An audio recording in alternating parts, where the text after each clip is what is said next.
Je ne sais pas si vous vous souvenez, vous les fumeurs, de votre première cigarette. Le goût particulier qu'elle a eu dans votre bouche, que vous avez peut-être trouvé infect, et puis la fumée que vous avez essayé désespérément d'avaler. Mais pour une raison ou pour une autre, vous en avez repris une et encore une autre jusqu'à devenir fumeur dépendant. Savez-vous que le tabac tue plus de la moitié des consommateurs? En France, c'est 75 000 morts par an.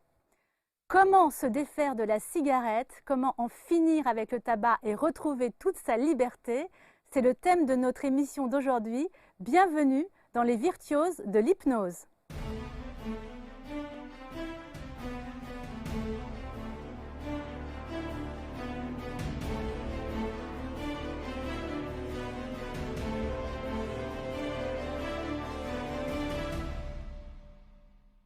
70% des fumeurs disent qu'ils veulent arrêter de fumer. Eh bien, bonne nouvelle, l'hypnose est recommandée, l'hypnose est reconnue pour arrêter de fumer. J'ai l'honneur aujourd'hui de recevoir deux hypnothérapeutes aguerris et spécialistes, un peu on peut le dire, de l'arrêt du tabac. Donc on a Olivier Perrault qui est psychologue et Jean-Luc Roquet, hypnothérapeute et aussi tabacologue. Absolument. Alors, bonjour Olivier. Bonjour. Vous avez rencontré l'hypnose alors que vous étiez en train de faire vos études de psychologie. Une rencontre qui a bouleversé votre vie. Oui, tout à fait. Moi, j'ai eu la chance pendant mes études de psychologue de devoir faire un exposé sur l'hypnose. Et c'est dans ce cadre-là que j'ai rencontré le docteur Jean Godin, qui est celui qui a introduit l'hypnose médicale, l'hypnose thérapeutique en France, l'hypnose ericksonienne. Il avait créé le premier institut Milton Erickson de France. Et cette rencontre, c'est un peu comme un destin. Bah, moi, ça a changé ma vie, ça a conditionné toute ma vie, parce qu'effectivement, je me suis passionné pour cette rencontre, pour cette hypnose, et je suis devenu son stagiaire, et puis finalement un stagiaire permanent, ensuite son collaborateur. Et lorsque Jean Godin est décédé 10 ans plus tard, j'ai hérité de l'école qu'il avait créée, la FNH, l'Association française de nouvelle hypnose. Absolument. Et aujourd'hui, vous venez nous présenter votre livre, Le charlatan éthique, où vous racontez cette histoire avec 30 ans d'hypnose. Ouais, parce que mes études, ça commence à dater un petit peu. C'était effectivement il y a 30 ans. La rencontre avec Jean Godin, c'était en 1992 précisément. Et donc le livre a été écrit pendant le confinement, donc on était 30 ans après. Ça fait 30 ans d'hypnose. Donc je note que de toute façon, vous n'avez jamais fumé Ah non, et moi, on va en parler tout à ouais. l'heure. Jean-Luc Roquet, vous êtes infirmier, vous avez découvert l'hypnose aussi dans ce cadre-là, Oui, et puis vous êtes devenu tabacologue. oui.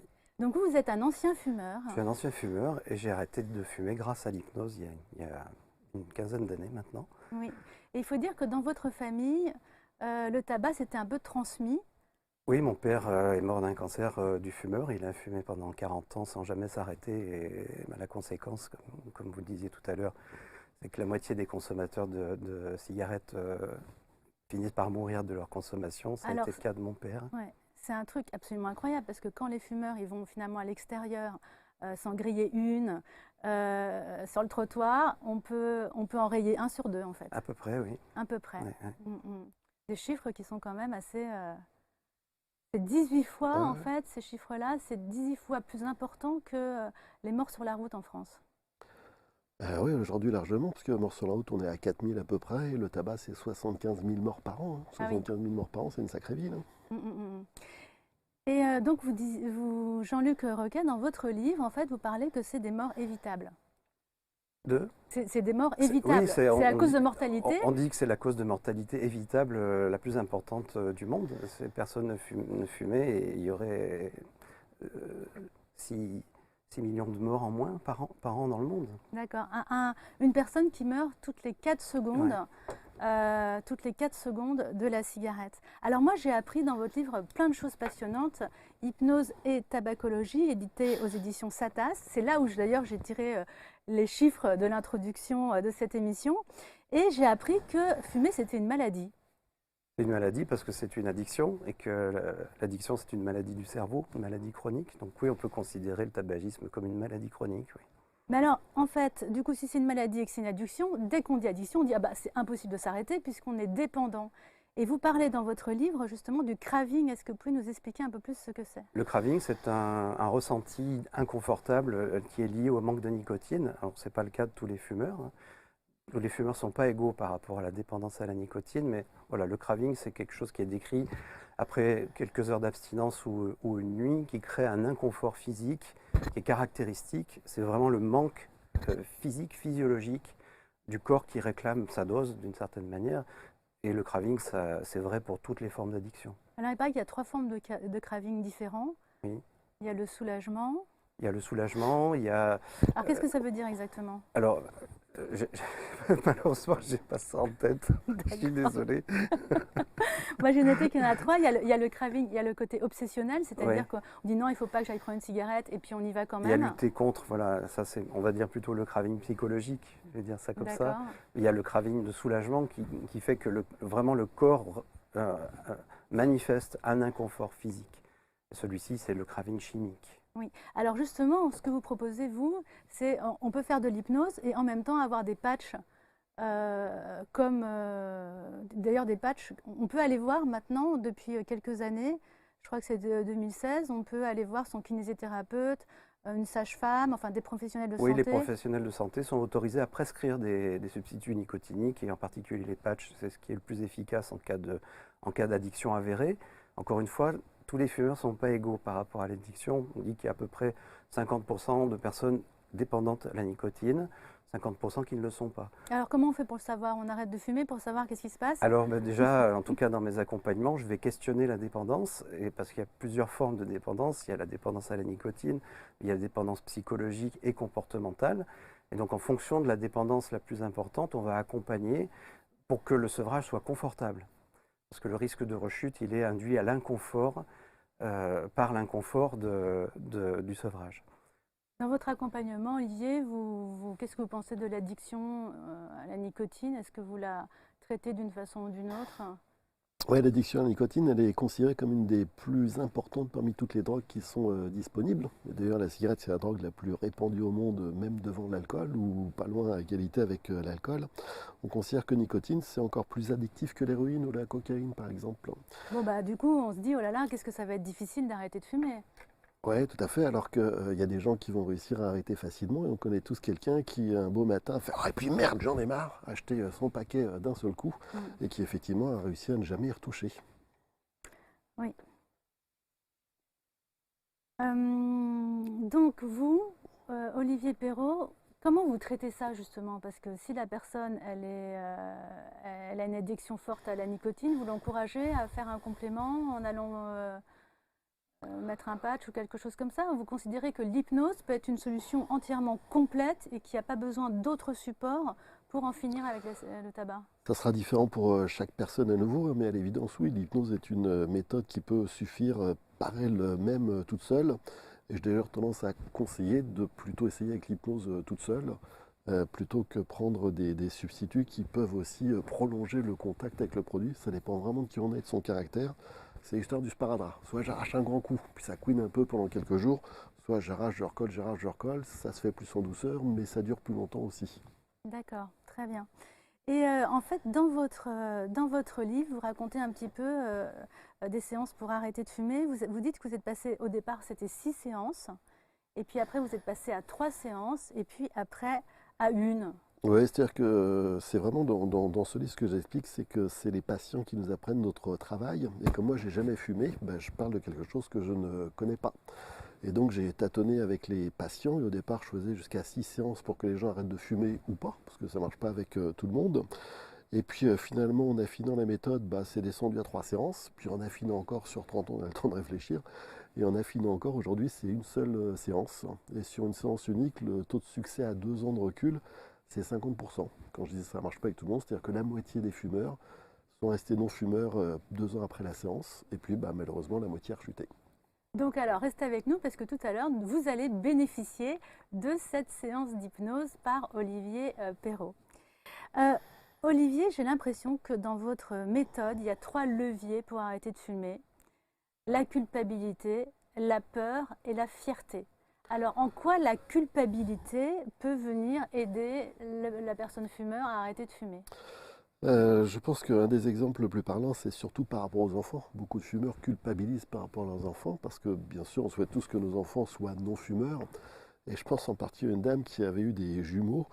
et qui dit bah voilà, vraiment j'ai honte de moi parce que je les abandonne et je suis là, je ne vais pas fumer devant eux, donc je sors dans le jardin, puis à travers la porte-fenêtre, je regarde, je vérifie, ils sont sur leur tapis, je vérifie qu'il ne se passe rien et je fume ma cigarette le plus vite possible pour pouvoir retourner les voir. D'accord, elle Mais qu'est-ce que stresse. c'est débile? Ah bah Mhm. oui, elle stresse et puis elle se trouve complètement stupide de devoir sortir dans le froid, Et à abandonner ses enfants. c'est aussi de montrer un mauvais exemple aussi à ses enfants quelque part. Et bien évidemment aussi montrer un mauvais exemple parce que quand ils sont ados et qu'on leur dit surtout commence pas la cigarette, fais pas comme moi, bah on se sentirait beaucoup plus crédible si soi-même on avait pu arrêter plutôt que de leur dire effectivement fais pas la même bêtise. Fais ce que je dis, ne fais pas ce que je fais, et ça marche pas à tous les coups puisqu'il y a une sorte de mimétisme. Est-ce qu'il y a une sorte de mimétisme en fait? Est-ce qu'il y a des études qui ont été faites dans les familles de fumeurs? Il y a un accès plus facile à la Oui. cigarette, il suffit de descendre les escaliers discrètement et d'aller piquer la première cigarette dans un paquet qui traîne. Clairement, oui, oui, il y a un effet forcément d'imprégnation et de conditionnement parce qu'on est exposé au comportement, mais aussi par le tabagisme passif, parce que du coup, on va aussi développer une affinité avec la nicotine qui rend la possibilité de devenir un consommateur plus sûr, plus risqué. D'accord, ok.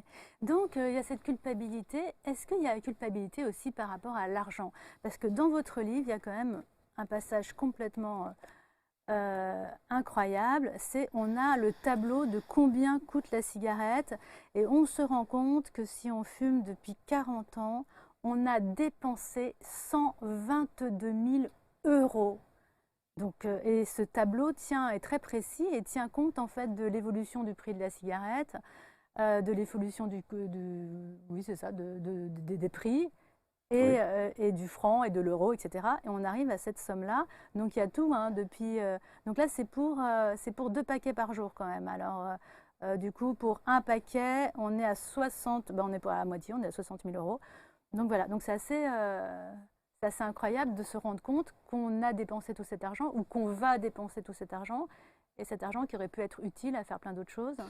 Au prix d'aujourd'hui, ça va beaucoup plus vite parce que maintenant le paquet il est à plus de 10 euros en moyenne. Donc pour celui qui fume un paquet par jour, on est quasiment à 4 000 euros par an. Donc sur 10 ans, il va arriver à 40 000 euros.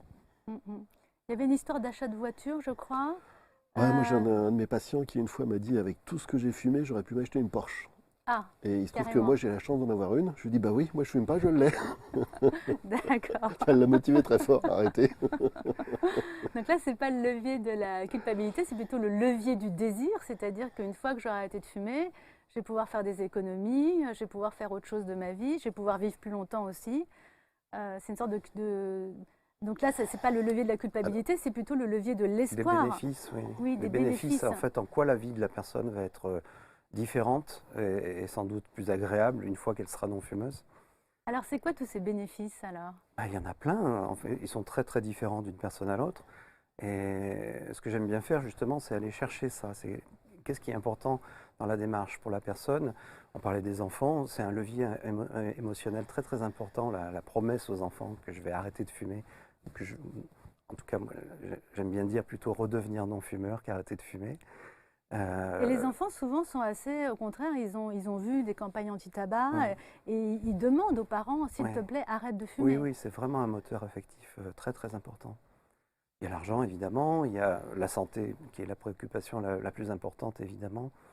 On sait que, malheureusement, la cigarette induit des maladies.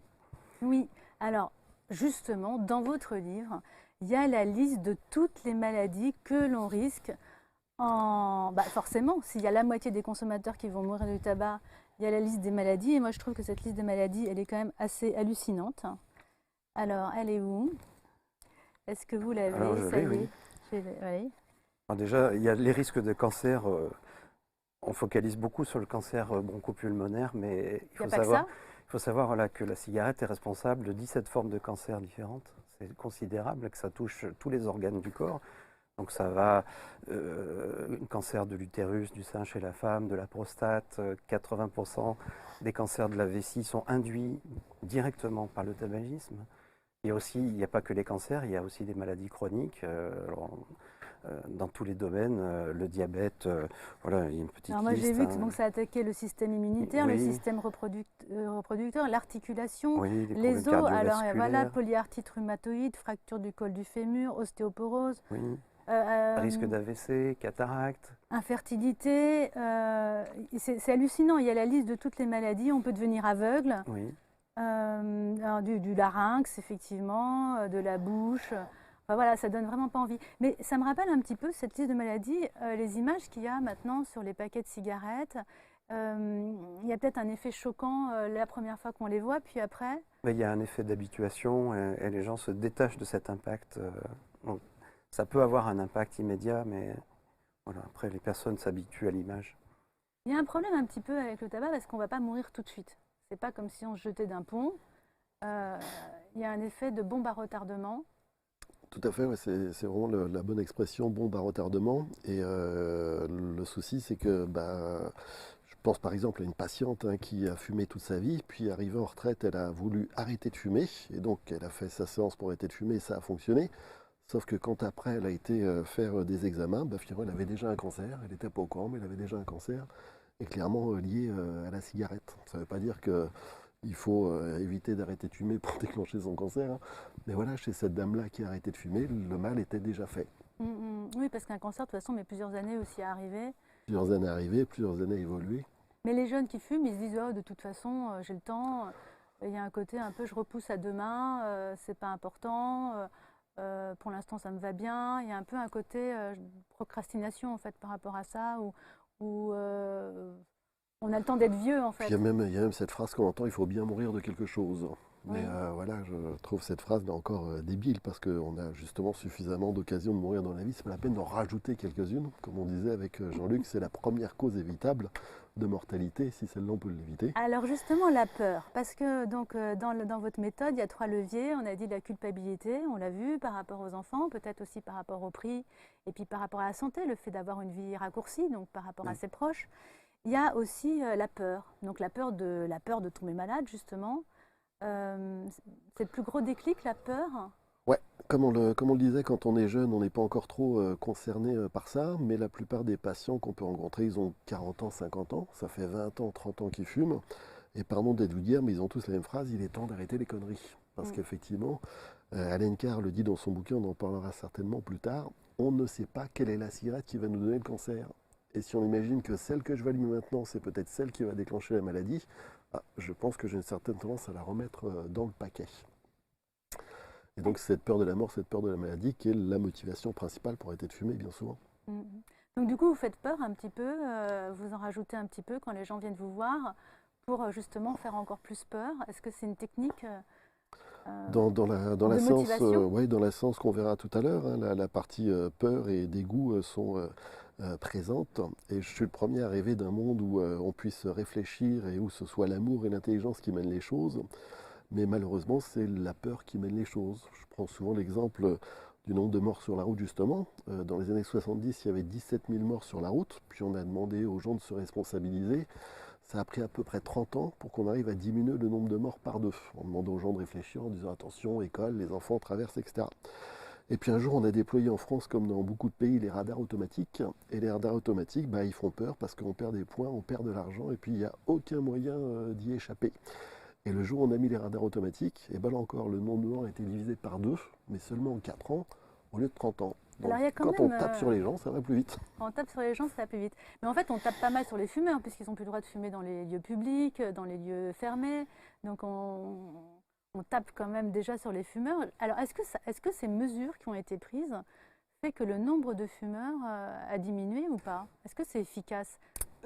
C'est pas très efficace, non. Il faut savoir qu'en France, on est au 104e rang sur le plan mondial en termes de prévention et d'action pour l'arrêt du tabac. Donc on est vraiment un mauvais élève et on peut mieux faire. Et pourtant, il y a quand même des choses qui sont faites. Les pouvoirs publics ont pris des dispositions, mais ça ne suffit pas.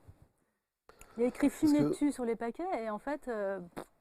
Parce que nos interdictions, elles sont aussi trop légères, hein. Si on compare avec les États-Unis où il y a beaucoup moins de fumeurs maintenant, d'une part, le prix du paquet est monté jusqu'à 16 $. Nous, on est à 10 €, ils sont à 16 €, enfin 16 $.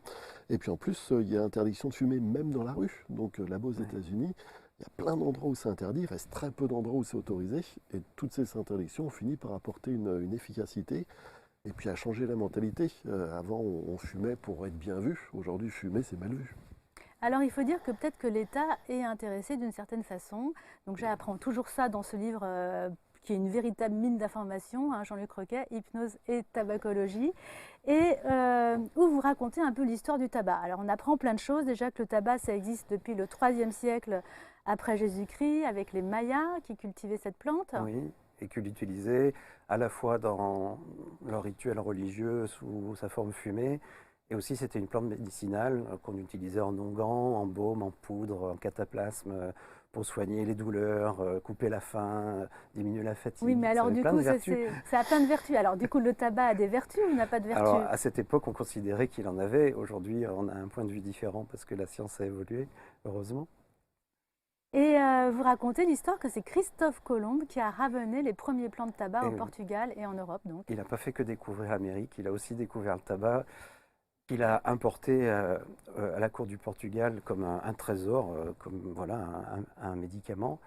Et il se trouve que l'ambassadeur de France au Portugal a entendu parler des bienfaits du tabac pour les douleurs et il en a fait porter au roi de France qui souffrait de migraine. Et cet ambassadeur s'appelait Jean Nicot. Donc la plante à Nico. Voilà, c'était la nicociane, c'était la plante de Jean Nicot qu'on a fini par appeler la nicotine. Voilà l'étymologie du mot. Alors on apprend aussi que c'est Richelieu qui a mis une première taxe, donc là on est début du XVIIe, qui a mis une première taxe sur le tabac. Oui, il a vu une opportunité de remplir les caisses du royaume, donc il a taxé le commerce et la culture du tabac. Alors j'ai appris aussi, toujours dans votre livre, qu'un paquet de tabac est taxé à 82%. Oui, oui. Donc, C'est une des taxations les plus fortes d'Europe. et qui apporte du coup plus de 15 milliards d'euros Oui. à l'État français chaque année. Mais malheureusement, ça ne suffit pas pour contrebalancer le déficit induit par les problèmes de santé liés au tabagisme. Ils sont à peu près de 47 millions d'euros. 47 millions Milliards. Milliards. 47 milliards. 47 Donc en milliards. fait, quand vous achetez un paquet de cigarettes, vous payez des impôts à hauteur de 82%, Oui. mais cela ne va pas suffire quand vous serez malade à payer les frais Oui. et le coût par rapport à la société qui s'élève. Mais en fait, on est un petit peu coincé parce que si l'État interdit encore plus la cigarette, du coup, les recettes, elles vont baisser. Oui. Et pendant un certain temps, les déficits liés à la maladie vont augmenter quand Oui, même. aussi. Donc il y a une espèce de difficulté. Mais ce serait une décision courageuse à prendre, parce que si on voit, c'est du simple au triple, hein. Ça ramène 15 milliards, mais ça coûte 40 milliards. Donc voilà, oui, pendant quelques années, il faudra faire le sacrifice de ces 15 milliards de bénéfices. Et par contre, très vite, enfin en quelques années, on va éteindre aussi 40 milliards de dépenses. Bon, bah, si les politiques nous attendent. Mais revenons à l'hypnose, parce que là, on s'éloigne un petit peu. On était donc sur les leviers, donc la culpabilité, la peur, et puis après la fierté, bien sûr, d'avoir réussi. Je me rappelle d'une patiente qui a dû relever un défi personnel, simplement pour elle qui avait un petit peu le vertige, faire de l'acrobranche. Et elle hésitait vraiment, mais elle s'est dit à elle-même, et elle me raconte l'histoire qu'elle a dit à son compagnon, si j'étais capable d'arrêter de fumer, ça je vais le faire. Parce qu'arrêter de fumer pour elle avait été la chose la plus difficile de sa vie. Et elle s'est dit, bah voilà, c'était difficile mais je l'ai fait. Donc là, vaincre ma peur du vide, c'est aussi difficile, mais je vais le faire parce que j'étais capable d'arrêter de fumer. D'accord, ça donne des ailes un petit peu pour faire autre chose. C'est un petit peu aussi, vous utilisez ça aussi, Jean-Luc, Oui, dans c'est vos faire séances? miroiter les bénéfices à changer de vie, parce qu'il s'agit ni plus ni moins que de ça, hein. C'est en quoi la vie de la personne va être tellement plus confortable une fois qu'elle sera non-fumeuse.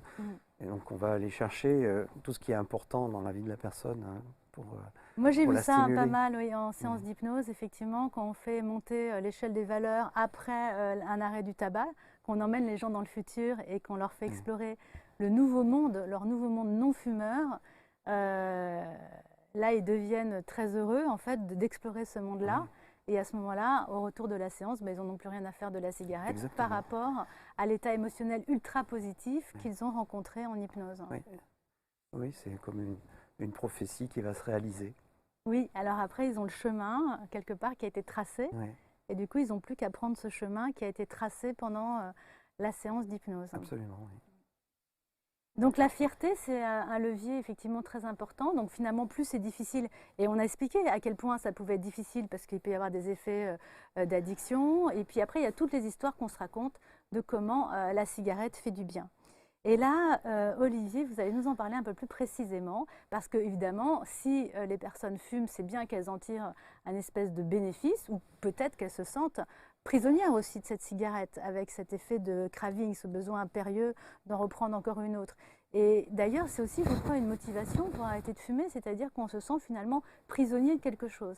Cette cigarette qui au départ représentait une espèce de forme de liberté, je désobéis à mes parents, je prends une cigarette, ouais, je suis avec les copains, ça fait, je suis vachement grand, ça me donne de l'allure, ou j'ai l'air stylé, enfin toutes ces choses qu'on peut recueillir comme information. Tout d'un coup, cette espèce de liberté qu'on a pu ressentir avec une première cigarette devient au contraire un enfermement quand on se rend compte que finalement on est prisonnier de cette cigarette.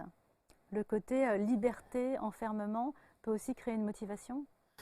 Tout à fait, les gens disent finalement ça ne me correspond pas, c'est pas dans mon caractère d'être soumis comme ça, et là je suis une vraie marionnette, 20 fois par jour, c'est le tabac qui va dicter mon timing. Alors justement, il y a Alan Carr qui a écrit un livre dans les années 80 qui a fait un best-seller mondial, La méthode simple pour arrêter avec la cigarette, et qui a été vendu à plus de 18 millions d'exemplaires dans le monde. Et c'est vrai qu'il met en place quelque chose de très intéressant. Il explique que quand on fume sa première cigarette, on avale un petit monstre. Ouais, Alan Carr, ça a été une révolution pour moi parce que comme je suis non-fumeur, je n'avais pas à comprendre justement tous ces gens qui me disent la cigarette ça me détend, la cigarette ça m'aide à travailler. J'ai l'impression qu'ils me racontaient que la cigarette rendait plus intelligent. En même temps, tous ces gens qui disent la cigarette me détend et m'aide à travailler, j'en ai jamais vu aucun. Quand nos gamins ont leur premier chagrin d'amour ou qu'ils ont le bac à passer, qui arrivent en disant tiens mon chéri, je t'ai acheté 3 cartouches de cigarettes, ça va aller mieux avec ça. Et même on souhaite que nos enfants restent non-fumeurs. Alors que si vraiment la cigarette a tant de bénéfices, il faut encourager nos enfants à fumer. Donc j'arrivais pas à comprendre ce paradoxe. Et c'est vraiment Alan Carr qui me l'a expliqué avec cette image effectivement que vous reprenez du petit monstre. Alan Carr il dit au début quand on commence à fumer, on pense pas qu'on va devenir dépendant. Parce que bien souvent les premières cigarettes sont dégoûtantes. Et comme on disait aussi au début de l'émission, au départ, on crapote, ça veut dire qu'on n'avale pas la fumée. Puis comme les autres se moquent de nous, on est obligé de se forcer pour avaler la fumée. Il faut vraiment habituer son corps à ce poison. Et au départ, le corps, il n'en veut pas, il le rejette. Et alors, on ne se doute pas du coup qu'on est tombé dans un piège, qu'on a mis le doigt dans un engrenage qui va être compliqué. Parce qu'avec les premières cigarettes, on avale un petit monstre. Et ce petit monstre se nourrit de nicotine, il se nourrit de tabac. Et plus le temps passe, plus il grossit et plus il a faim. Au départ, c'est une cigarette de temps en temps, puis 2, puis 3, puis 4. Et en moyenne, on arrive à un paquet par jour. Et quand on a un paquet par jour, ça veut dire l'air de rien qu'on est à 20 cigarettes en moins de 20 heures, parce qu'on dort aussi plus de 4 heures par nuit. Donc alors, ce petit monstre, il est à l'intérieur de nous, Ouais. et il fait toc toc toc, j'ai faim. C'est exactement ça. Il nous a passé une laisse autour du cou, c'est une laisse avec un collier étrangleur, et 20 fois par jour il tire sur la laisse, et chaque fois que ça tire trop fort, réflexe, on allume une cigarette. Parce que quand lui il a sa cigarette, il la digère, il prend une demi-heure, pendant une demi-heure on est tranquille, Donc on est on a une soulagé. vie normale, on est soulagé. Mais donc c'est vraiment ça, 20 fois par jour il tire sur la laisse, puis il y a des moments où on est empêché de fumer parce qu'il y a une réunion au boulot, parce que je suis en voiture avec des gamins ou je sais pas quoi, et je dois rester 4 heures sans fumer. Et au bout de 4 heures, le petit monstre il est vraiment pas content, là il tire très très très fort sur la laisse. Alors je trouve une excuse pour sortir fumer une cigarette, et quand je peux enfin l'allumer au bout de 4 heures, le petit monstre qui me tenait, qui me serrait là, il me lâche, et quand il me lâche je me dis oh là là, celle-là elle fait du bien. Et plus je l'ai attendue, plus j'ai le sentiment qu'elle me fait du bien. Alan Carr dit dans son bouquin, finalement avec la cigarette, on ne règle que les états de tension qui ont été créés par le craving, qui ont été créés par le manque de la cigarette elle-même. Ça veut dire qu'il prend un exemple, il dit j'ai une bonne nouvelle, si vous voulez continuer à éprouver le plaisir de la cigarette une fois que vous aurez arrêté de fumer, c'est possible. Le secret, c'est d'acheter des chaussures trop petites, qui font bien mal aux pieds. Mais 20 fois par jour, on a le droit de les enlever. Et chaque fois qu'on les enlève, quel soulagement. Finalement, la cigarette, c'est ça. Avec la cigarette, on est obligé de fumer pour retrouver l'état de tranquillité du non-fumeur. Donc en fait, ça résout le problème que ça crée. Ça résout le problème que ça crée. C'est exactement ça. Avec la cigarette, on ne règle que les états de tension qui sont créés par la cigarette elle-même. Mais notre cerveau finit par se tromper parce que comme des cigarettes qui soulagent, que j'ai attendu 3-4 heures, sur une vie de 30 ans de tabac, il y en a eu des centaines, mon cerveau il finit par faire une association en disant le petit truc blanc, là, le tube blanc, ça soulage. Et c'est une des raisons de rechute. Bien souvent, quand il y a une rupture amoureuse, un licenciement, un deuil au cimetière ou je ne sais quoi, les gens rallument une cigarette comme si ça allait régler leurs problèmes. Alors que bien sûr, ça n'a jamais ressuscité personne, ça n'a jamais ramené l'être aimé et ça n'a jamais réglé des problèmes d'argent, parce qu'au contraire, comme on disait tout à l'heure, ça coûte 4 000 € par an. À l'heure des retraites, le problème des retraites est réglé, hein, si on arrête tous de fumer. Est-ce que la cigarette, en donnant une allure comme ça, est-ce que ça donne un peu confiance en soi? Qu'est-ce que vous dites aux personnes qui arrivent en disant oui, mais moi comme ça, j'ai l'air un peu plus stylé en fumant une cigarette, c'est plus facile du coup d'aller vers les autres et ça, Par définition, c'est pas de la confiance en soi. Si j'ai besoin d'un truc extérieur pour avoir confiance en moi, c'est que j'ai pas confiance en moi, j'ai confiance en la cigarette ou je ne sais quoi. La vraie confiance en soi, c'est un petit peu comme l'histoire du rebelle. Les gens ils disent ouais, moi j'ai commencé à fumer, c'était mon côté rebelle. Je leur dis bah non, tu as suivi le troupeau, c'est-à-dire que tu as fumé pour faire partie de la bande, tu as fumé influencé par les autres. Si tu t'es laissé influencer, t'es pas un rebelle. Moi qui n'ai jamais fumé contre vent et marée, je suis le vrai rebelle, parce que moi j'ai toujours dit non à la cigarette. Alors après, les gens disent oui, mais alors voilà, on est avec un groupe d'amis, on va dehors, on se retrouve tous pour fumer, on peut rencontrer d'autres gens qui fument, leur demander une cigarette, est-ce que vous avez du feu? Ça crée une espèce de sociabilité. Acheter un chien, c'est beaucoup plus efficace. C'est-à-dire que quand on se promène avec un chien, il y a tout le monde qui vient caresser le chien et puis parler. Ça, pour sociabiliser, c'est vachement mieux. Et puis effectivement, quand on est au resto et qu'il y a la moitié des copains qui sortent dehors pour fumer, puis l'autre moitié qui n'a pas envie d'aller dans le froid en plein hiver, là, comme en ce moment où il fait 5 degrés, bah non, c'est pas convivial. Ça coupe les groupes en deux. Il y a d'un côté les fumeurs, de l'autre côté les non-fumeurs. C'est pas convivial. D'accord. Ok, bonne réponse. Qu'est-ce que vous en pensez, Jean-Luc? Oui, il y a des tas d'illusions qui sont associées à la cigarette, la confiance, la sociabilisation, euh, le côté grand, voilà, tout ça, ce sont des ancrages qui se créent à l'adolescence et qui perdurent et ils finissent par devenir des croyances limitantes. Et quand on dit par exemple, voilà, moi j'écris et donc du coup ça m'aide à me concentrer, ça me tient compagnie, la fumée qui s'élève, qu'est-ce que vous répondez à ça? Bah, ça rejoint bien souvent la question de la concentration. Quand les gens, comme je le disais tout à l'heure, disent moi la cigarette ça m'aide à travailler, ça m'aide à me concentrer. En vérité, c'est totalement faux parce que celui qui arrive au travail et qui commence à écrire ou à gérer ses dossiers sur ordinateur, bah, au bout de seulement 1 heure de boulot, il y a le petit monstre qui frappe à la porte, comme vous disiez tout à l'heure, là, qui tire sur le collier parce que toutes les heures, il veut sa clope, le petit monstre. Et donc, bah, je suis en train de travailler, mais il y a cette petite voix qui dit ah, j'irais bien fumer une clope, mais non, c'est pas l'heure, attends, je peux pas sortir maintenant. Qu'est-ce qu'il va dire le patron? Vas-y, bosse, mais je ferais bien une clope quand même. Non, et vas-y, bosse, mais je ferais bien une clope quand même. Bah, ça bouffe de la bande passante. Et quand enfin je suis sorti et que j'ai fumé ma cigarette, quand je reviens, à nouveau, j'ai une demi-heure de tranquillité, parce que le petit monstre, il prend une demi-heure pour digérer la cigarette. Et pendant une demi-heure, je retrouve la capacité à travailler que tous les non-fumeurs ont d'ailleurs, hein. Mm. Donc effectivement, alors concentration, hop, c'est dégommé. En Ah fait, ouais. Olivier, tu es assez radical, c'est-à-dire que tu renvoies chaque argument que va sortir un fumeur, hop, tu le renvoies dans ses filets. Parce que les gens vont trouver la cigarette, en fait, ils veulent pas se dire je suis drogué, j'ai besoin de ce produit-là. Donc on va trouver 1000 justificatifs à notre comportement pour pas être face à soi-même. Si on est face à soi-même, il n'y a plus qu'à arrêter. Et par exemple, des gens disent bah moi ça m'aide à m'endormir. Ok. Et d'ailleurs j'ai peur d'arrêter de fumer parce que si j'arrête de fumer après j'arriverai plus à dormir. Alors effectivement, à ce moment-là, bon, on va faire les choses en deux temps. D'abord, arrête de fumer, parce que ça va être très bon pour toi, pour ta santé, pour ton porte-monnaie, pour 1000 choses. Et puis si après, vraiment, il y a des problèmes de sommeil, bah, l'hypnose est une des meilleures indications qui soit pour dormir. Donc effectivement, on va trouver d'autres solutions que la cigarette qui auront moins d'effets négatifs. La confiance en soi, ça se travaille aussi, sans les effets négatifs. Alors il y a aussi l'idée, ah bah si je fume, je vais grossir. Non, si j'arrête de fumer, pardon, je vais grossir. Jean-Luc Roquet, que je connais, dit de façon très juste, si vraiment la cigarette, ça faisait en sorte qu'on soit tous maigres, bah, il n'y aurait pas de fumeurs en surpoids. Et pourtant, on est tous des fumeurs en surpoids. Et oui. Et oui. Donc vous, Jean-Luc, vous abordez un petit peu les choses différemment parce que vous allez creuser un petit peu justement les peurs, les motivations et vous allez tranquillement faire un gros travail de préparation Oui. avec chaque fumeur et pour leur retourner tranquillement le cerveau. C'est ça, en fait, c'est ni plus ni moins que le même travail qu'Olivier. Simplement, sans doute, la façon de faire, elle nous est propre, elle est un peu différente. La mienne, elle est moins frontale, mais je passe du temps à décortiquer aussi les croyances de façon précise. Voilà, il y a un travail préparatoire, en effet, hein, je passe un entretien complet à explorer toutes les pistes, les croyances, mais aussi les motivations et la perspective de l'arrêt pour aller cibler, personnaliser l'intervention. Alors justement, j'ai noté dans votre livre un dialogue que j'aimerais lire avec vous, parce que c'est pour montrer un petit peu comment vous faites pour faire évoluer les pensées. Oui. Donc je vais jouer le rôle du patient fumeur. Je voudrais arrêter de fumer, mais à chaque fois que j'ai essayé, j'ai échoué. Vous dites que lors de vos précédentes tentatives, vous avez réussi à arrêter temporairement. Oui, c'est ça, mais ça dure pas. Je finis toujours par reprendre. Alors, jusqu'à présent, vous avez repris après avoir réussi à arrêter. Oui, mais c'est chaotique. En fait, je me dis que c'est compliqué d'arrêter de fumer. Je me sens un peu piégée par la cigarette de toute façon. Tout le monde autour de moi dit que c'est difficile et que c'est un vrai parcours du combattant. Mais quand vous dites tout le monde, vous parlez de qui plus précisément? De mon père en particulier. Lui, ça fait des années qu'il essaie, mais il ne tient pas dans la durée. Donc votre père trouve ça difficile. Hmm. Mais ne connaissez-vous pas au moins une personne qui a arrêté facilement? Si, en fait, j'en connais une. C'est vrai que ma belle-sœur, par exemple, elle a arrêté facilement.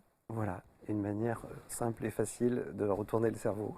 Donc là, effectivement, la personne pense que c'est impossible d'arrêter de fumer parce que tout le monde lui dit que c'est très difficile. Oui.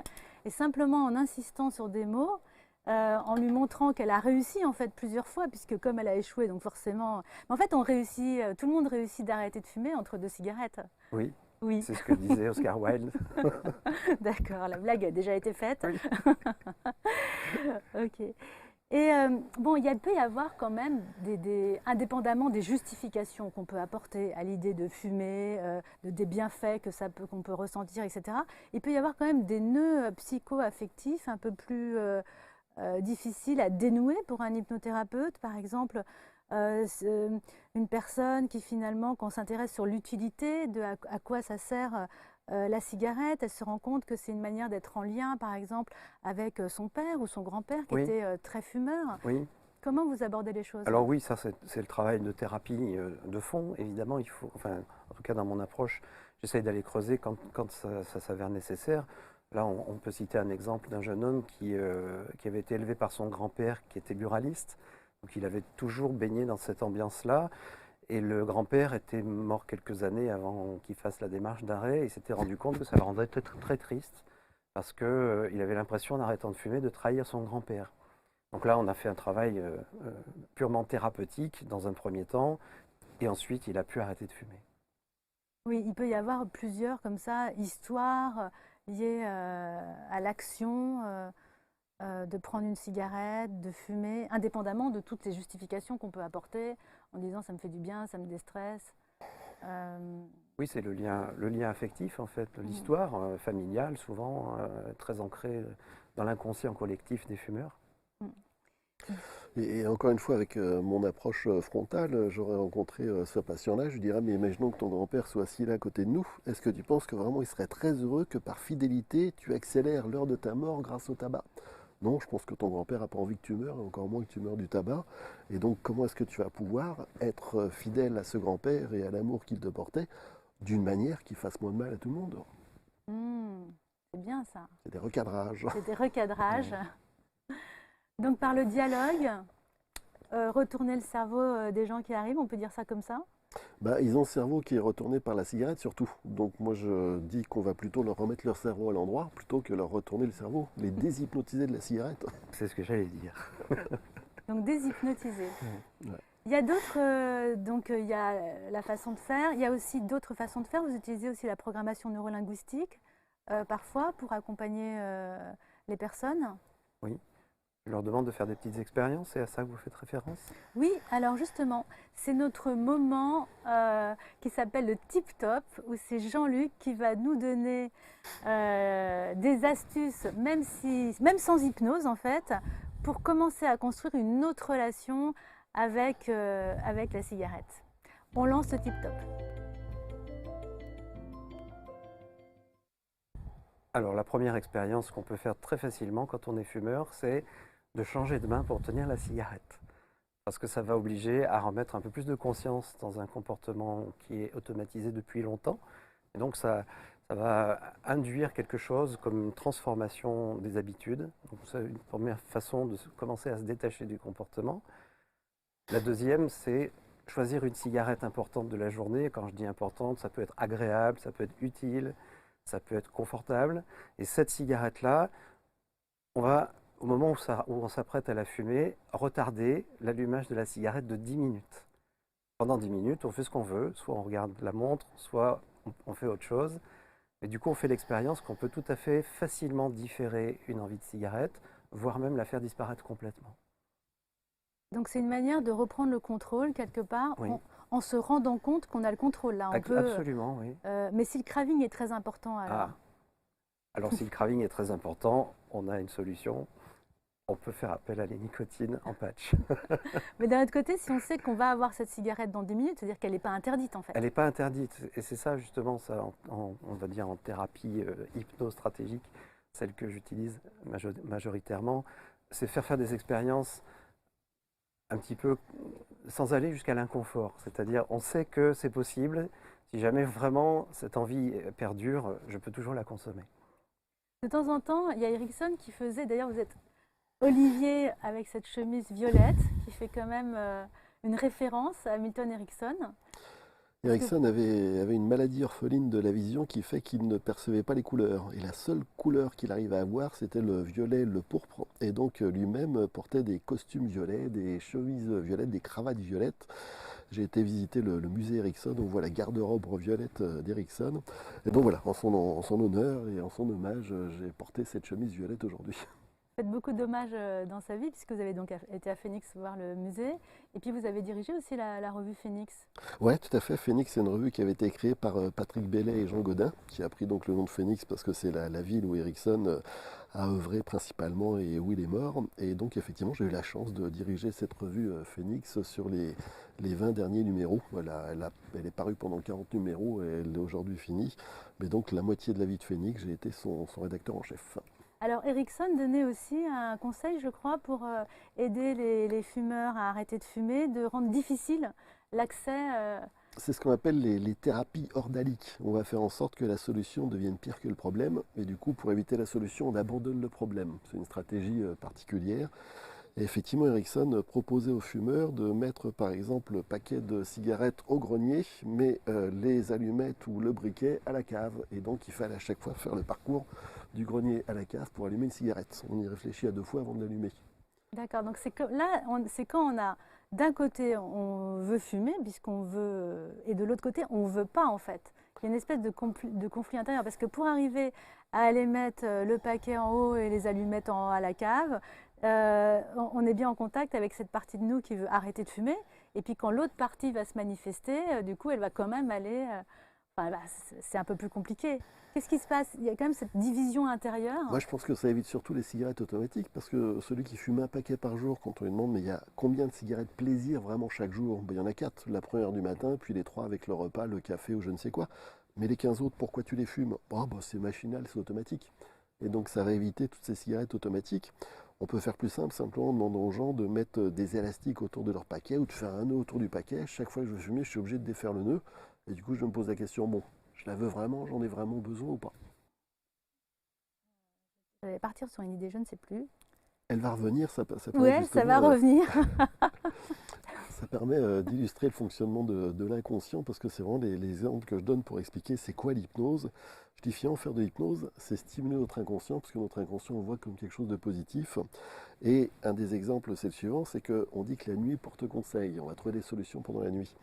C'est notre inconscient qui travaille la nuit. Mais ça marche aussi la journée. Parce que justement, quand j'ai une idée sur le bout de la langue et puis que j'arrive pas à retrouver cette idée, qu'est-ce que je fais? Je dis, bon allez, c'est pas grave, on va parler d'autre chose. Et pendant qu'on parle d'autre chose, ça va revenir, parce que notre inconscient, lui, continue à chercher la réponse et il nous apporte le prénom perdu ou l'idée qui s'était évaporée quelques instants après. C'est le premier bénéfice, votre inconscient a trouvé des solutions pour vous, y compris quand vous n'avez pas trouvé la solution pour arrêter de fumer. Et puis notre inconscient va agir sur votre corps, vous êtes drogué, ça suppose que votre inconscient agisse sur votre cerveau. Ça aussi, c'est faire. Prenons l'exemple de la douleur. J'allume un briquet, on est incapable de rester au-dessus. Mais s'il y a un incendie dans l'immeuble et pour sauver notre vie, il faut traverser 5 mètres de flamme, là, on devient capable de faire. Mais on ne sait pas comment on fait parce que c'est inconscient.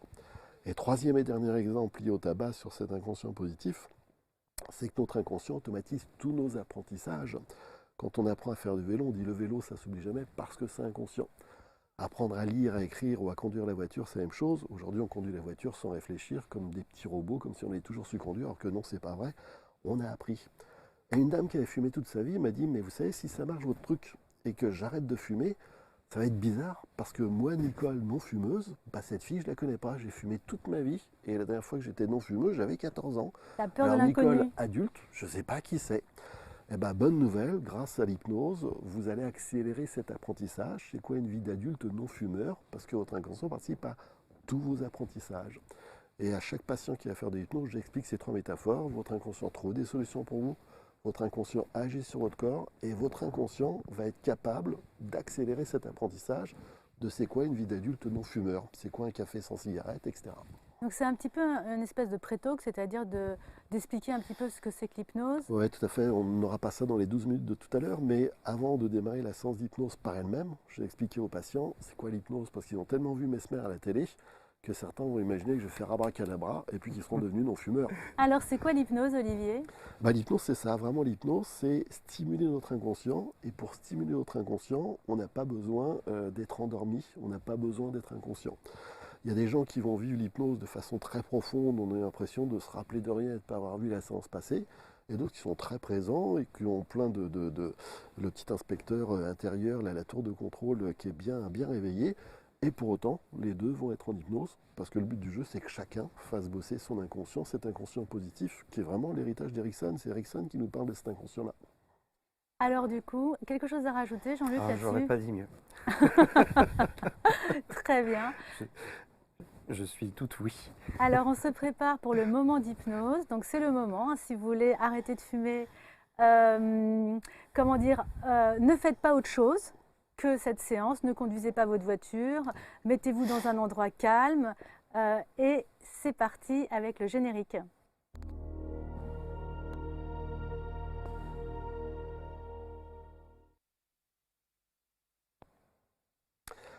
Très bien, donc effectivement, installez-vous de la façon la plus confortable possible, hein, dans les conditions les plus propices.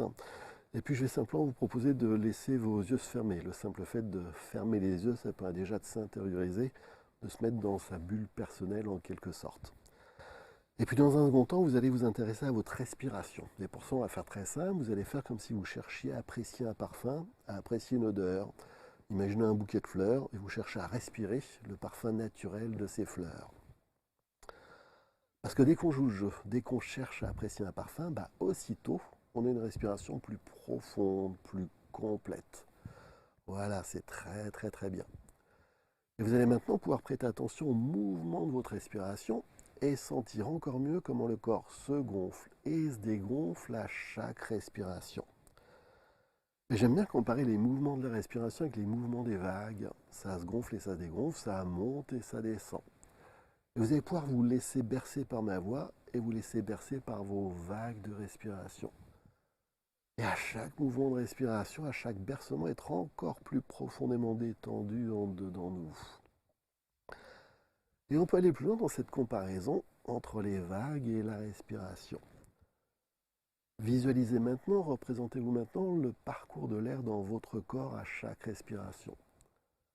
À chaque respiration, l'air rentre et sort, il va jusqu'au plus profond de vos poumons et ressort, re-rentre, ressort. Ça fait des va-et-vient, des allers-retours exactement comme les vagues qui vont et viennent sur le sable de la plage à longueur de journée, à longueur de nuit. Et dans sa tête, on peut voyager. Et si vous n'y étiez pas encore, vous allez maintenant pouvoir vous transporter sur une plage de sable fin. Et je vais vous proposer précisément de vous mettre face aux vagues et d'observer encore le mouvement des vagues. Vous pouvez observer tous les détails, voir l'écume des vagues. Ça fait une espèce de mousse blanche, voir les rouleaux des vagues. Vous pouvez observer aussi les reflets de la lumière. Ça fait des facettes lumineuses qui dansent, qui scintillent au gré des vagues. Plus près de vous, sur le côté, vous pouvez voir la différence entre le sable mouillé et le sable sec. Le sable mouillé plus foncé, plus lisse. Alors il y a tout ce que vous pouvez voir comme ça, mais aussi tout ce que vous pouvez entendre. Le son des vagues, bien sûr, peut-être le cri d'une mouette un peu plus loin, le souffle du vent à vos oreilles. Tout ce qu'on peut voir, tout ce qu'on peut entendre, tout ce qu'on peut sentir et ressentir. Sentir la caresse du vent ou du soleil sur la peau, sentir les odeurs propres à ce bord de mer. Et en observant comme ça le va-et-vient des vagues d'une façon un peu poétique, on pourrait imaginer ici qu'on assiste à la respiration de la planète. Comme si le sang c'était un gros poumon liquide qui se gonfle et se dégonfle à longueur de temps depuis la nuit des temps. Et retrouver une certaine harmonie avec la nature va vous aider dans votre projet. Respirer en harmonie avec la nature va vous aider dans ce projet de devenir plus sain, d'aller vers quelque chose de plus pur, de cesser cette pollution en dedans de vous, cette pollution en dedans de votre corps. Puis je vais maintenant vous proposer de faire quelques pas sur cette bande de sable humide où les vagues vont et viennent. Comme dans un film, vous pouvez voir comment vos pieds vont imprimer leur empreinte dans le sol et comment la vague suivante vient les recouvrir et les effacer. Si à cet endroit-là vous dessinez un cœur, les vagues vont l'effacer. Nous, on ne va pas dessiner, on va écrire. Vous allez chercher à écrire dans le sable le mot cigarette. Et c'est un mot qui est long à écrire. Et au fur et à mesure que vous cherchez à l'écrire, la vague suivante vient le recouvrir et l'effacer systématiquement. C'est à l'image de ce que notre sens d'hypnose va vous apporter. À partir d'aujourd'hui, à chaque vague de respiration, votre inconscient efface la cigarette. Cet inconscient positif, cet inconscient bienfaisant dont on a parlé avant la séance, à partir d'aujourd'hui, à chaque vague de respiration, votre inconscient, comme un allié intérieur, vient effacer la cigarette. Partout c'est utile, partout c'est nécessaire de l'effacer. Et depuis des années, on l'a déjà effacé des lieux publics, on l'a effacé des restaurants, on l'a effacé de l'avion, on l'a effacé des hôpitaux, on a même effacé des tabacs. Même dans les tabacs, on n'a pas le droit de fumer. Vous avez déjà effacé la cigarette de bien des endroits. À partir d'aujourd'hui, à chaque vague de respiration, vous l'effacez complètement, totalement. Maintenant, on va revenir à la plage parce qu'il y a un constat intéressant à faire. Pour faire ce constat, on va se déplacer dans le sable sec. Ici, il n'y a plus les vagues, et donc vous allez avoir le temps d'écrire une dernière fois le mot cigarette en entier. Faites-le mentalement, tracez ce mot en entier dans le sable. Une fois qu'il est entièrement écrit, comme il n'y a plus les vagues pour l'effacer, ça va être à vous de le faire.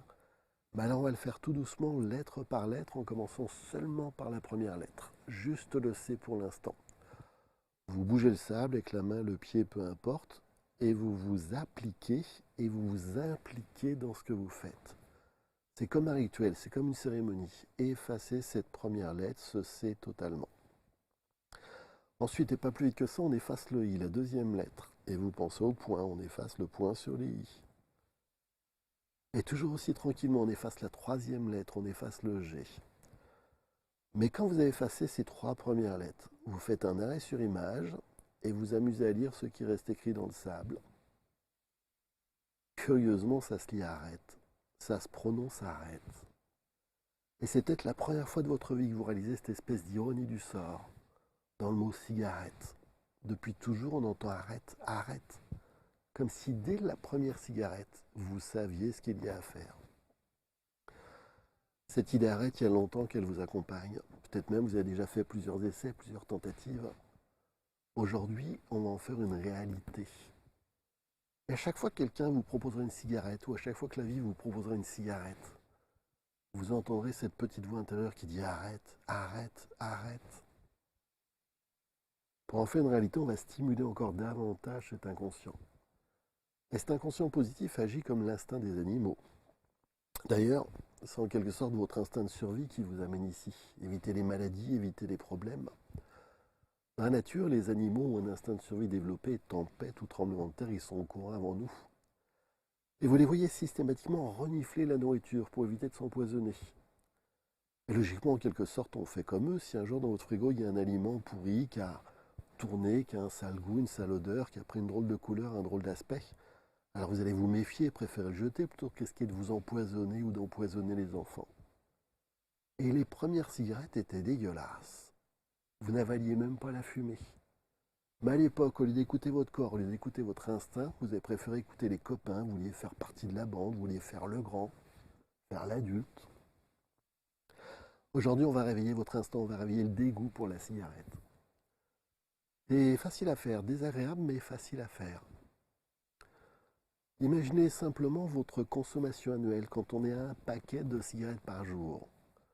20 cigarettes fois 365 jours dans l'année, ça fait 7300 cigarettes par an. Cherchez à vous représenter ces 7300 cigarettes comme une grosse pyramide, là, un gros paquet de mégots de cigarettes devant vous.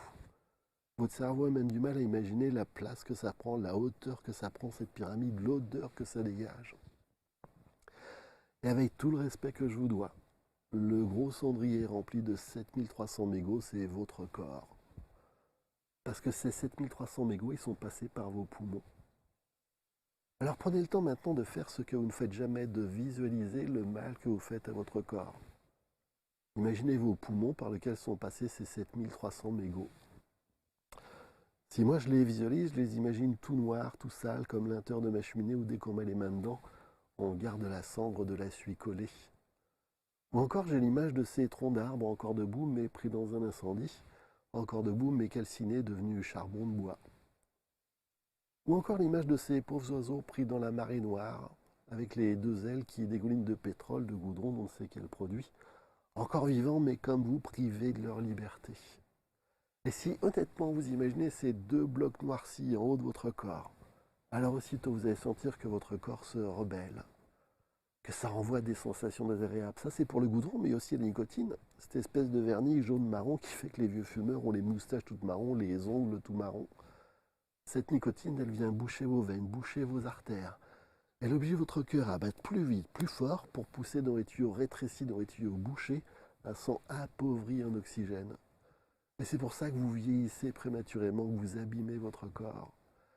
Et imaginez que je vous oblige maintenant à fumer un paquet de cigarettes entier, mais en une seule fois, sans faire aucune pause. Allumez la première, la fumer jusqu'au filtre, et puis à peine elle est terminée, allumez la seconde, sans même prendre le temps d'une respiration, et enchaîner ainsi de suite 20 cigarettes l'une derrière l'autre.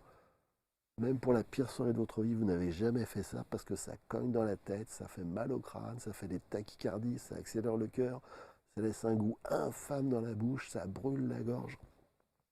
Et c'est aussi pour toutes ces raisons que vous avez choisi de dire stop, stop, stop, ça suffit. Alors maintenant, on va stimuler encore davantage votre inconscient. Avec chaque respiration, cet inconscient prend encore plus de place. Et maintenant que cet inconscient est formidablement stimulé, et que comme un instinct de survie, il va agir pour vous, alors c'est le moment de visualiser votre victoire. Donnez un visage au petit monstre, ce petit monstre qui se nourrit de cigarettes. Dans les jours qui viennent, c'est possible qu'il vienne réclamer sa dose. À chaque fois qu'il vient réclamer, vous lui mettez un gros coup de pied au cul, vous dites dégage, t'as plus rien à foutre dans ma vie. Vous pouvez même l'imaginer attaché à la niche, parce que vous avez compris la règle du jeu, il y a une laisse pour deux. Tant que le petit monstre est attaché, prisonnier, vous êtes libre. Mais si vous faites l'erreur de le libérer pour lui offrir une seule cigarette, alors il reprend la laisse, il la referme autour de votre cou, c'est vous qui redevenez la marionnette, le petit toutou obéissant. Devant vous, il y a deux chemins. Ces deux chemins de vie dont on a parlé, un chemin où tout est noir, brûlé, cramé sous la cendre. Un autre chemin où la vie revient, où la vie reprend ses droits. Comme au printemps, ça renaît, il y a des fleurs, des papillons, des oiseaux. C'est votre chemin de vie, c'est votre corps, vous en faites ce que vous voulez, choisissez, mais choisissez bien.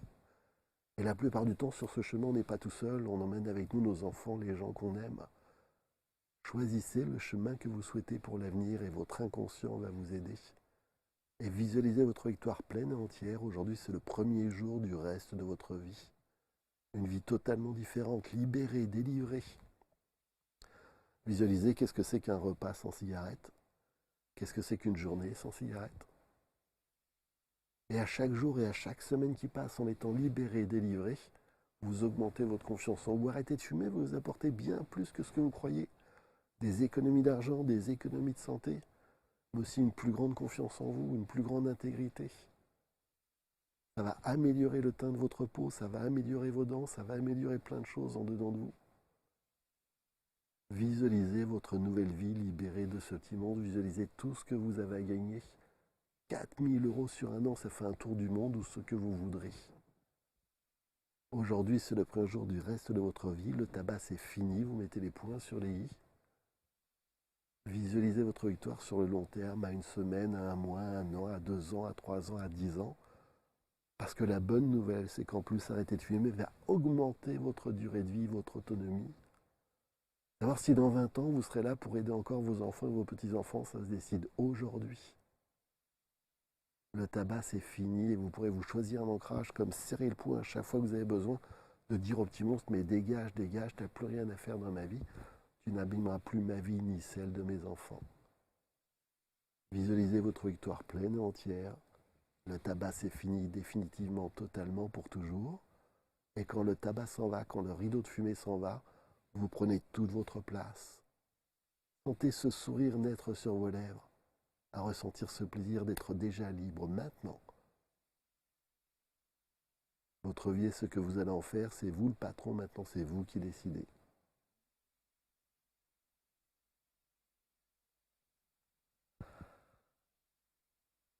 Premier jour de votre nouvelle vie. Au moment où vous le décidez, vous pouvez laisser vos yeux se rouvrir sur ce premier jour de votre nouvelle vie, sur cette victoire pleine et entière qui démarre maintenant. Merci beaucoup Olivier pour cette séance. Voilà. Et donc, on va parler pourcentage de réussite parce que l'hypnose a des meilleurs résultats que les patchs seuls, par exemple. Ça a été prouvé. Oui. On parle de, je te laisse revenir à toi. Oui, reviens. J'ai profité. Parce qu'en fait, il n'y a pas en fait, de chiffres vraiment officiels sur les réussites d'arrêt du tabac. Ce qu'on sait, c'est que la personne, après la séance, va arrêter de fumer. Il y a des très gros pourcentages de réussite. Mais après, c'est l'idée de ne pas reprendre.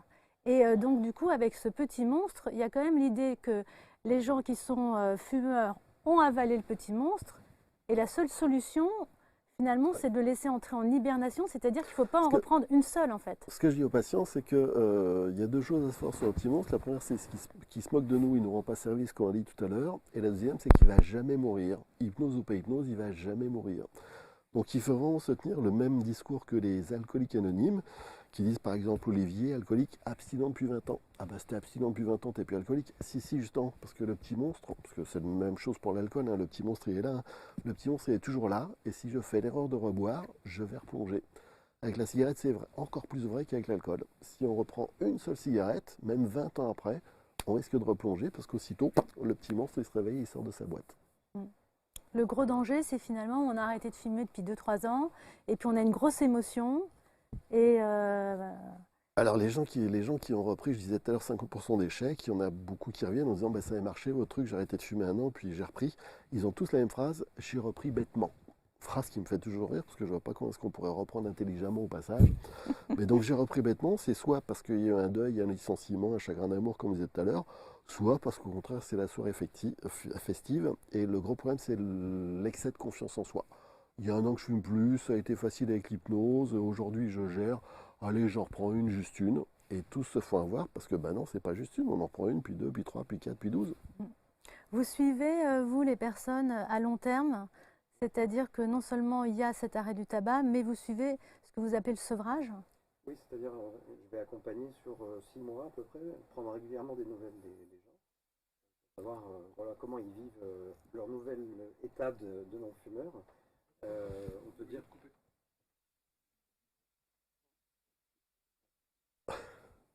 Il s'est débranché.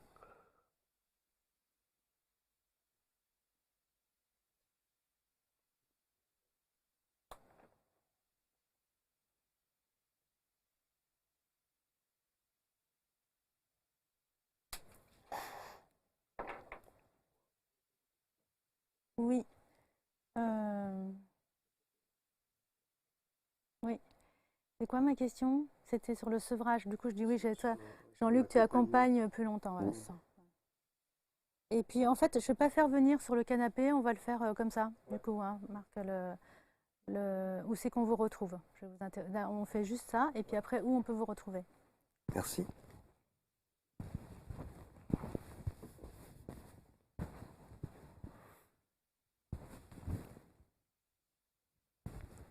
C'est bon. Donc, alors, j'étais là. Jean-Luc, vous accompagnez les personnes sur le long terme, c'est-à-dire qu'il y a la séance ou les séances pour arrêter de fumer, et puis après, vous les accompagnez encore plus longtemps. Voilà, il y a un suivi téléphonique qui permet d'accompagner les gens sur 6 mois pour prendre de leurs nouvelles régulièrement, pour savoir comment ils sont dans leur nouvelle vie de non-fumeur ou de non-fumeuse, et éventuellement de prévenir des risques de rechute, parce que c'est aussi ça dont on parlait, hein, le petit monstre parfois se réveille Et à ce moment-là, on va adapter la stratégie pour faire en sorte que ça perdure dans le temps. Du coup, vous avez des statistiques personnelles de réussite? Oui, alors dans ma pratique, on va dire qu'il y a à peu près 50% de fumeurs qui restent non-fumeurs au-delà de 6 mois. Mais il faut savoir que les méthodes d'arrêt du tabac prises au sens large et de façon individuelle, que ce soit la tabacologie, l'acupuncture, le magnétisme ou simplement l'arrêt volontaire, on est dans des statistiques entre 10% et 19%. C'est très peu. Donc là, le score avec l'hypnose Voilà, est il plus est bien important. plus important. Vous êtes d'accord avec ça, Olivier? Oui, entièrement d'accord. Les études donnent des chiffres différents, mais même les études les plus positives donnent 30% avec le patch, le Ziban, Champix, toutes ces méthodes-là. Et hypnose, je constate qu'on a le même chiffre avec Jean-Luc, à 50% de succès. Donc arrêter de fumer avec l'hypnose, c'est tout à fait possible. Ouais. Par contre, je tiens quand même à dire qu'il y a des gens qui annoncent des 95% de succès, mais ils font leurs statistiques à 3 jours. Donc oui, rester 3 jours sans fumer, c'est pas compliqué. Soyons sérieux, c'est à 6 mois ou à 2 ans que ça se mesure. Et là, on n'est pas à 90% de succès, bien sûr, il ne faut pas rêver non plus. Et donc, messieurs, on va peut-être, enfin, le public a peut-être envie de vous retrouver quelque part. Je sais que vous consultez, Jean-Luc, à quel endroit? Alors, je consulte en Charente-Maritime et dans les Deux-Sèvres, à Rochefort et Niort. Et vous êtes auteur, vous avez écrit une dizaine d'ouvrages. Alors là, j'ai Hypnothérapie, faites des séances avec un jeu de mots. Chez Satas aussi, le thérapeute et les métaphores du patient, toujours chez Satas. Ça, ce sont des ouvrages qui sont plutôt destinés aux thérapeutes, aux psychothérapeutes, aux hypnothérapeutes. Mais ils sont pleins d'informations. Moi, je pense que même si on n'est pas spécialisé, on peut vraiment avoir grand plaisir à les lire. Merci. Et puis, je sais que vous préparez un livre pour arrêter de fumer, qui va s'appeler comment? Qui s'appellera simplement Redevenir non-fumeur. Oui, voilà, parce que vous expliquez que finalement, à l'origine, on est tous non-fumeurs. Absolument, c'est un état naturel. Voilà, donc il suffit juste de le redevenir et retrouver sa liberté. Ces livres que vous proposez sont vraiment très généreux. Il y a plein de protocoles, il y a plein d'anecdotes, il y a plein d'histoires, il y a plein d'informations. Et au nom de tous les thérapeutes, moi, je peux vous remercier parce que c'est vraiment des recueils très importants. Je vous remercie. Et puis on peut vous retrouver, vous êtes aussi formateur spécialisé pour l'arrêt du tabac. Notamment à la FNH. Voilà, dans l'école d'Olivier, la FNH, Association française de la nouvelle hypnose. Moi, j'ai quand même une question, un peu le mot de la fin peut-être. Olivier, alors, le charlatan éthique, c'est quand même un titre un peu paradoxal d'appeler votre livre le charlatan éthique. Ouais, j'explique, il y a un chapitre dans le livre qui explique ce titre. Et en fait, j'explique que quand j'ai débuté il y a 30 ans, je voulais surtout pas passer pour un charlatan. Et donc, à l'époque, l'hypnose était très mal vue. Donc, on faisait tout pour expliquer que l'hypnose, c'était pas de la magie, c'était pas comme à la télé, etc. Mais finalement, dans l'hypnose, c'est pas le thérapeute qui fait le boulot, c'est le patient et c'est l'inconscient du patient. Et Erickson commence son livre en disant ne sous-estimez jamais le patient. Et il y a des gens qui sont capables d'arrêter de fumer en 30 secondes, il y a des gens qui sont capables de changer leur vie en une seule séance. Et aujourd'hui, effectivement, je vais beaucoup plus dans ces attentes magiques, parce que finalement, quand on dit mais non, c'est pas possible, c'est trop beau pour être vrai, bon, on se tire une balle dans le pied, et il y a des gens qui sont capables, y compris d'arrêter de boire sur une seule séance, de changer leur vie sur une seule séance. Et donc je joue beaucoup maintenant de cette magie, comme une prédiction autoralisante aussi, d'où le titre du bouquin, Le charlatan éthique. Et donc la conviction du thérapeute comme quoi le patient va pouvoir arrêter de fumer, c'est ce que je voulais dire tout à l'heure, c'est un élément extrêmement important. Vous voyez que cet inconscient positif, il fonctionne, hein, l'idée est revenue. Absolument. Ouais, c'est un élément important. Dans mes formations, j'ai eu un stagiaire acupuncteur qui disait à propos de son art, l'acupuncture, il dit « Moi, l'acupuncteur, le praticien, je suis la première aiguille ». C'est-à-dire que l'impression qu'il nous fait va conditionner tout le traitement. Alors c'est très facile de le remettre du coup en parallèle avec l'hypnose parce que en tant qu'hypnotiseur, je suis la première suggestion. C'est le souci des débutants qui n'ont pas encore confiance en eux. Bon, on va essayer de faire une petite séance, voir si avec un peu de chance on arrive à quelque chose. Ben, on s'est tiré une balle dans le pied à nouveau. Et donc voilà, plus on est convaincant, les gens convaincus sont convaincants, les gens passionnés sont passionnants, les gens convaincus sont convaincants. Soyez convaincus. Voilà, ça me rappelle l'histoire d'Erickson qui, on interviewait un de ses patients, il disait comment vous avez fait pour arrêter de boire. Il disait le docteur Erickson était convaincu que j'allais y arriver. Tout à fait. Eh bien, le mot de la fin, arrêter de fumer avec l'hypnose, c'est possible. Tout est possible. Oui, tout est possible. Tout est possible. Tout est possible avec l'hypnose. C'est encore mieux.